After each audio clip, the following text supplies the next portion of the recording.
Praise the lord. హల్లెలూయా. దేవునికి మహిమ కలుగును గాక. క్రీస్తు యేసునందు నా ప్రియమైన దేవుని బిడ్డలైన మీ అందరికీ మన కర్మేల్ రివైవల్ మినిస్ట్రీస్ ద్వారా ఈ ఉదయకాలపు శుభములు తెలియచేస్తున్నాను. ప్రియులారా, ఈరోజు దేవుని యొక్క వాక్యంలో ఉండే ఒక మాటను మనం ధ్యానించబోతున్నాం. ప్రవక్త అయినటువంటి యెషయా ద్వారా దేవుడు పలికించిన మాట, యెషయా నోట నుండి వచ్చినటువంటి మాటలు 26వ అధ్యాయం 8వ వచనంలో ఆ యొక్క లేఖన భాగంలో 2 భాగంలో మనం గమనించినప్పుడు ఆ మాట రాయబడింది. The desire of my heart is, the desire of our heart is, నా హృదయం యొక్క కోరిక లేక మా హృదయం యొక్క కోరిక టు రిమెంబర్ యువర్ నేమ్ అని రాయబడింది. నీ నామమును మేము జ్ఞాపం చేసుకుంటున్నాం, స్మరణ చేసుకుంటున్నాము అని. దేవునికి మహిమ కలుగును గాక. ప్రియమైన దేవుని బిడ్డలారా, ప్రవక్త దేవునితో అంటున్నాడు, అయ్యా నా హృదయపు కోరిక లేక మా హృదయపు కోరిక ఏంటంటే నీ నామస్మరణే మా యొక్క హృదయపు కోరిక. ఎందుకని దావీదుడు ప్రవక్త అయినటువంటి యెషయా నాయకుడిగా ఉన్నటువంటి మోషే యొక్క మాటలను కూడా మనం గమనిస్తే, యెషయా చెప్పిన మాటల్లోనే మోషే చెప్పినటువంటి మాటలు కూడా గమనించినప్పుడు ద్వితీయోపదేశ కాండంలో ఇజ్రాయెల్ అందరితో అంటాడు, ఆయన నామము పేరట మీరు పిలువబట్టు చూచి భూజనులందరూ మీకు భయపడతారని. సో ఇజ్రాయేలులు అన్నటువంటి వారందరికీ దేవుడే తన నామమును పెట్టాడు. ఇజ్రాయేలు అంటే ఏల్ అనగానే దేవుడు, ఇజ్రాయేల్ అంటే దేవునితో పోరాడినవాడు అని. సో యాకోబుకి ఇవ్వబడిన పేరే యావత్తు 12 మంది గోత్రాలకి ఇజ్రాయేల్ అందరికీ ఆ పేరు ఇవ్వబడింది. సో దేవుని యొక్క దాసుడు, నీ నామస్మరణ మా యొక్క హృదయం కోరిక అని అన్నాడు. అంటే దేవుని నామాన్ని స్మరణ చేయటం అనగా దాని యొక్క ఉద్దేశం ఏంటంటే, మోషే గారు చెప్పినట్లుగా దేవుని నామము మనకు ధరింపబడింది. హల్లెలూయా. సో ఈ మాటకు ఆధారంగా మనం గమనించినప్పుడు సామెతల గ్రంథకర్త అంటాడు, యెహోవా నామము బలమైన దుర్గము అని. అంటే ఇజ్రాయేలుకి ఆయన నామము ధరింపబడిందనంటే ఆయన నామం వారికి ప్రొటెక్షన్ వాల్గా, ఆయన యొక్క నామం వారికి సంరక్షణకరంగా, ఆశ్రయముగా, చుట్టూ ప్రాకారముగా ఆయన నామము ధరింపబడింది. దేవునికి మహిమ కలుగును గాక. హల్లెలూయా. నా ప్రియమైనటువంటి దేవుని బిడ్డలారా, దేవుని బిడ్డలుగా ఉన్నటువంటి వారందరికీ ఆయన నామము చుట్టూ సంరక్షణగా, చుట్టూ కాపుదల ఇస్తున్నట్లుగా లేఖనాల్లో వ్రాయబడింది. మరి ఈ రోజున మనం దేవుని పేరట పిలువబడుతున్నప్పుడు మనకు కలుగుతున్నటువంటి ఆ యొక్క ఔన్నత్యం ఏంటంటే, ఆయన నామం పేట మనం పిలువబడుతున్నప్పుడు నిత్యముగా దేవుని నామం మనకు ప్రొటెక్షన్గా, కాపుదలుగా ఉంది. కృత నిబంధనలో కూడా అపోస్తల కార్యంలో మనం గమనించినప్పుడు అంతియోకులో ఉన్నటువంటి శిష్యులు మొట్టమొదటిగా వారు క్రైస్తవులు అనబడ్డారని. హల్లెలూయా. నా ప్రియమైనటువంటి దేవుని బిడ్డలారా, ఒకసారి ఆలోచించండి. దేవుని యొక్క నామము మనకు ధరింపబడింది. ఆ విషయాన్ని ఈ ప్రవక్త యెషయా అంటాడు, నీ నామమును మేము కోరుకుంటున్నామయ్యా, నీ నామము మేము స్మరణకు తెచ్చుకుంటున్నాం, నీ నామ స్మరణే మా యొక్క వాంఛ ఉంది. హల్లెలూయా. ఈ రోజున మన జీవితంలో ఆయన నామాన్ని ఎంతగా మనం స్మరణ చేస్తామో అంతగా మన జీవితాలకి ప్రొటెక్షన్ అనుగ్రహించబడుతుంది. దేవుని బిడ్డలారా, ఒకసారి ఆలోచించినట్లయితే ఈ దేవుని నామం పేరు పెట్టబడినటువంటి ప్రజలందరికీ దేవుని యొక్క కాపుదల, భూజనులందరూ భయపడతారు, ఇవన్నీ కూడా మనం గమనిస్తున్నాం. సేవే ఆయన నామం పెట్టబడిన ఆ ప్రజల్లోనే చాలామందికి నశించిపోతున్న పరిస్థితులను మనం చూస్తున్నాం. యేసయ్య అన్నాడు, భూమి మీదకి వచ్చినప్పుడు నేను నశించిపోతున్న ఇజ్రాయేల్ ఎదుగు పంపబడ్డానని. ఇజ్రాయేళ్లే నశించిపోతున్నారని యేసయ్య చెప్పాడు. అందుకే దాని ఉద్దేశం ఏంటంటే, దేవుని పేరట పిలువబడుతున్న వారి జీవితాల్లో కూడా నాశనం అనేది కనబడుతుంది. కారణం ఏంటంటే, దేవుడు నాశనాన్ని వారికి రావాలని దేవుడు నియమించలేదు. దేవుడు చెప్పలేదు నాశనం అయిపోతారు నా పేరున్న ఉన్న మీరు అందరూ అని. నా పేరు మీకు పెట్టబడింది కాబట్టి మీకు కాపుదల ఉంది, సంరక్షణ ఉంది, అలాగే జనులు కూడా మీకు భయపడతారని దేవుడు వాగ్దానం చేస్తే ఈ ప్రజలు నశించిపోతున్నారు. కారణం ఏంటంటే, దేవుని యొక్క నామాన్ని విడిచి, కీర్తన గ్రంథం ఈ మాట చెప్తుంది, యెహోవాను విడిచి వేరొకరిని అనుసరించి వారికి శ్రమలు విస్తరిస్తాయని. వేరొకరిని అనుసరించడం అంటే అపవిత్రతను అనుసరించడం, దురాత్మ యొక్క ఆలోచనల్ని, తలంపుల్ని, చూపుల్ని, క్రియల్ని, మన యొక్క బ్రతుకులు వాటికి మనం చోటు ఇవ్వటం, వాటికి మనం చోటు ఇస్తున్నందువలన నిజంగా మనకు శ్రమలు విస్తరిస్తూ వస్తాయి. కనుక మనం ఈ రోజున గమనించాలి, దేవుని పేరున పిలువబడుతున్నప్పటికీ కూడా ఇజ్రాయెల్ నశించిపోతున్నారని యేసయ్య చెప్పడానికి కారణం, యెహోవాను విడిచిపెట్టారు. ఆయన్ని విడిచి వేరొకరిని అనుసరించడం ప్రారంభించారు. చరిత్రను మనం గమనిస్తే రాజుల జీవిత చరిత్ర కాలంలో ఎంతోమంది, రాజుల పరిపాలనకు ముందు న్యాయాధిపతుల కాలంలో ఎంతోమంది ఎన్నోసార్లు, ఎన్నో పర్యాయాలు యెహోవాను విడిచారు, ఆయన ఇచ్చిన మార్గాలను దారితప్పి తొలగిపోయారు అని దేవుని వాక్యం ఎంతో వేదనతో ఘోషిస్తుంది. మరి ఈరోజున నిన్ను బట్టి దేవుని వాక్యం, దేవుని సేవకులు, దేవుని యొక్క సంఘం ఏమని ఘోషిస్తున్నారు?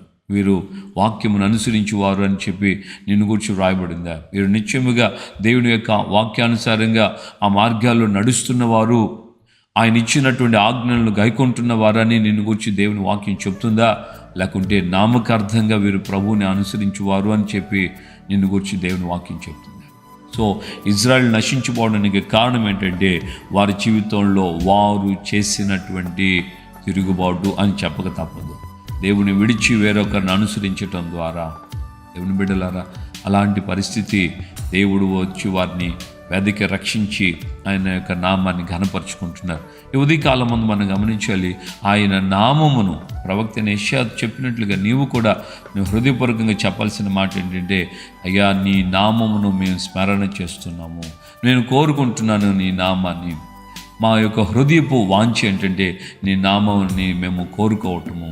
మరి ఈ రోజున నీవు ఆయన నామాన్ని కోరుకునే పరిస్థితి నీకు ఉందా? నువ్వు ఆయన సన్నిధిలో ఆయన యొక్క నామానికి ఇష్టపడి ఆయన నామాన్ని స్మరణ చేస్తున్నట్లయితే దేవుని యొక్క వాక్యం నీకు కాపుదల, సంరక్షణ అనుగ్రహిస్తుంది. అలాగే మనం దేవుని యొక్క లేఖనాల్లో గమనించినప్పుడు ఆ యొక్క పరమగీతాల్లో రాయబడిన మాట ఏంటంటే, నీ నామము పోయబడిన పరిమళ తైలం అని. ఒకవైపు సంరక్షణ, మరోవైపు ఆ యొక్క సువాసన, పరిమళ తైలము, సువాసనగా మన జీవితాల్లో ఆయన నామం అంటే సాక్ష్యము వెదజల్లే రీతిలో మన బ్రతుకులన్నీ కూడా ఆయన నామాన్ని ఎప్పుడైతే మనం స్తుతించి స్మరణకు తెచ్చుకొని ఆయన నామాన్ని గణపరుస్తుంటామో మన జీవితాలు సాక్ష్యము వెదజల్లుతూ వెళ్తాయి. దైవజనుడైనటువంటి పౌలు జీవితంలో మనం గమనిస్తే ఆయన అంటాడు గలతీ పత్రికలో, ఈ యొక్క గలతీల్లో కొంతమందికి, అనగా యూదయలో ఉన్నటువంటి కొంతమందికి నా ముఖ పరిచయం లేదు, కానీ నన్ను బట్టి పూర్వము ఈ మార్గంలో ఉన్నవారిని హింసించిన వాడు ఇప్పుడు ఈ మార్గాన్ని బట్టి ప్రభు నామాన్ని ప్రకటిస్తున్నాడు అని నన్ను బట్టి వారు దేవుని మహిమపరిచారు అని ఆయన సాక్ష్యం ఇస్తున్నాడు. మరి ఈ రోజున నీవు ఆయన నామాన్ని స్మరణ చేసుకుంటున్నప్పుడు, ఆయన నామాన్ని నువ్వు స్తుతిస్తున్నప్పుడు నీ జీవితం ఒక సాక్ష్యంగా మారుతుంది. నీ జీవితం అనేకులు సాక్ష్యంగా నిన్ను గురించి జ్ఞాపకం చేసుకుంటారు. కాబట్టి నువ్వు ఆయన నామాన్ని స్మరణ తెచ్చుకోవాలనేది నీ హృదయపు వాంఛగా పితరుడైనటువంటి యెషయా ప్రవక్తతో కలిసి నువ్వు చెప్పవలసిన వాడివై ఉన్నావు. దేవునికి స్తోత్రం, హల్లెలూయా. సో అదే వచనంలో మనం గమనిస్తే, నీ నామమును మేము స్మరణ తెచ్చుకోవాలనే కాదు మా కోరిక, నిన్ను కూడా చూడాలని. హల్లెలూయా. నీ నామస్మరణను, నిన్నును మేము స్మరణ చేసుకోవాలి, నిన్ను చూడాలని మా హృదయపు కోరికగా ఉంది అని ప్రవక్త యెషయా అంటున్నాడు. ఇజ్రాయెల్ అందరితో కలిసి వారందరి పక్షాన దేవునితో అంటున్నాడు. మరి ఈ రోజున మనము ఆయన చూడాలని కోరుకుంటున్నామా? యేసయ్య ఉన్నప్పుడు భూమి మీద జనసమూహం ఆయన్ని వెంబడించినట్లుగా లేఖనాల్లో రాయబడింది. యేసు ప్రభుని వెంబడించినటువంటి ఆ గుంపులో రెండు భాగాలు మనం చూస్తాం. ఒకవైపున యేసయ్య ఇచ్చినటువంటి రొట్టెలు తిని, మరొక వైపున రోగాలతోనూ, వ్యాధులతోనూ, అద్భుతాలతోనూ, సూచక్రియలు, మహత్కార్యాలతో ఆయన్ని వెంబడించే గ్రూపు ఒకవైపు ఉంటే, మరోవైపున నిత్య జీవపు మాటల కోసం ఆయన వెంబడించిన వాళ్ళు ఉన్నారు. సో ఈ నిత్య జీవపు మాటల కోసం వెంబడించే వాళ్ళు ఎంత కష్టమైన, శ్రమైన, బాధైన, నిందైన, ఇబ్బందులైన వాటన్నిటిని వారు సహించి భరించుచు ముందుకు వెళ్తున్నారు. కానీ కేవలం ఆయన ఇచ్చే ఆహారం తిని, ఆయన ద్వారా మేలులు, అద్భుతాలు, సూచక్రియలు, స్వచ్ఛతలు, మహత్కార్యాలు పొంది బాగుంది అంటూ చప్పలు కట్టిన వాళ్ళందరూ కూడా కొంచెం ఇబ్బందులు రాగానే కనుమరుగైపోయారు. మరి ఈరోజు నా ప్రవక్త యెషయా చెప్పినట్లుగా నువ్వు చెప్పగలవా? నా ప్రాణము నిన్ను చూడాలని, నీ నామ స్మరణ చేయాలని నేను కోరుకుంటున్నానయ్యా. ప్రార్థన చేసుకుందామా? నీ జీవితం అంతా కూడా, నీ హృదయం అంతా నీ వాంఛ ఇదిగాను ఉండేటట్లుగా, అయ్యా నీ చిత్తం చేయడానికి నేను కోరుకుంటున్నాను. నా హృదయపు వాంఛిది నీ నామ స్మరణ చేయటం ఒకవైపున, నిన్ను చూసే గడియ కోసం నేను ఒకవైపున నా హృదయం కోరుకుంటుందని నువ్వు దేవుని సన్నిధిలో తీర్మానం చేసుకొని మనసారా నువ్వు ఆయనకు అప్పగించుకున్నట్లయితే తప్పకుండా దేవుడు నీకు తన యొక్క ప్రత్యక్షతను అనుగ్రహిస్తాడు. ప్రార్థన చేసుకుని ప్రేమ స్వరూపి మీ పాదాల స్తోత్రం. ఈ ఉదయకాలం ముందు మాతో మీరు మాట్లాడిన మీ అమూల్యమైన వాక్కులకై స్తోత్రాలు. రక్షకుడా, మరి ఈ సమయంలో నా తండ్రి మీరు ఇచ్చినటువంటి మీ మాట ప్రకారం ప్రవక్త యెషయా ద్వారా మీరు చెప్పినట్లుగా నా ప్రభువా, అయ్యా మా హృదయము, మా యొక్క అయ్యా మనస్సు, కోరిక అంతా కూడా నీ నామస్మరణ ఒకవైపు, రెండవది నిన్ను చూడాలనేది మా ఆశయం ఉంది, మా కోరిక ఉంది.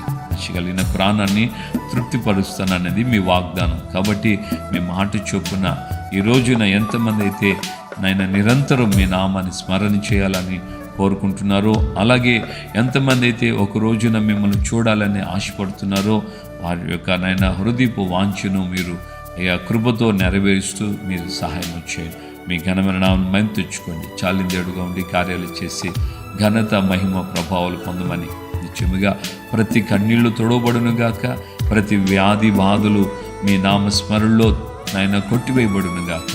మీ నామము పోయబడిన పరిమళ తైలము గనుక సంపూర్ణమైన ఆరోగ్యము, క్షేమము, స్వస్థత, అలాగే నీ బిడ్డలు అనేక చోట్ల మీకు సాక్షులుగా ఉండే ధన్యతను మీరు దయచేయండి. కార్యాలు జరిగించి ఘనత, మహిమ, ప్రభావాలు మీరు మాత్రమే పొందమని యేసు పరిశుద్ధ నామంలో ప్రార్థన చేసి పొంది ఉన్నాము తండ్రి. ఆమేన్. మన ప్రభువును రక్షకుడైన యేసుక్రీస్తు కృపయు తండ్రి అయిన దేవుని ప్రేమ, పరిశుద్ధాత్మిక అన్యోన్య సహవాసము, సమాధానం ఇప్పుడు ఎల్లప్పుడూ సకల పరిశుద్ధులకు మనకును ప్రభు అక్కడ పర్యంతం కృపతోడే ఉండి నడిపించునుగాక. ఆమేన్. ఆమేన్. హల్లెలూయా. ప్రభుపేట అందరికీ వందనాలు. నిత్యముగా మన యొక్క హృదయపు వాంఛ, కోరిక, the desire of my heart is to దై నేమ్. నీ నామమే, నీ నామస్మరణ, ద రిమెంబరెన్స్ ఆఫ్ దై నేమ్. సో నీ నామాన్ని మేము ఆ విధంగా కోరుకుంటున్నాము, స్మరణ చేసుకుంటున్నాం, నిన్ను కూడా చూడాలని ఆశపడుతున్నామని మిత్రుడైన యెషయా ద్వారా చెప్పిన మాట ప్రకారంగా నీవు కూడా ఆ విధంగా నడిపించేవాడు. అదే విధంగా ఈ మాటలను అనేకులకు షేర్ చేయాలని ప్రాంతం కోరుకుంటున్నాను. మీరందరూ కూడా సబ్స్క్రైబ్ చేసుకున్నారని నమ్ముతున్నాం. అందరూ కూడా లైక్ చేయండి. ప్రభు సన్నిధిలో పరిచయను మీ యొక్క చేతనంత మట్టుకు మీరు అనేకులకి షేర్ చేస్తూ ప్రభు పరిచర్యలో తోడుగా ఉండాలని ప్రేమతో కోరుకుంటున్నాను. కృపా విధంగా మనల్ని ఆశించి దీవించి నడిపించండి. Praise the lord. హల్లెలూయా.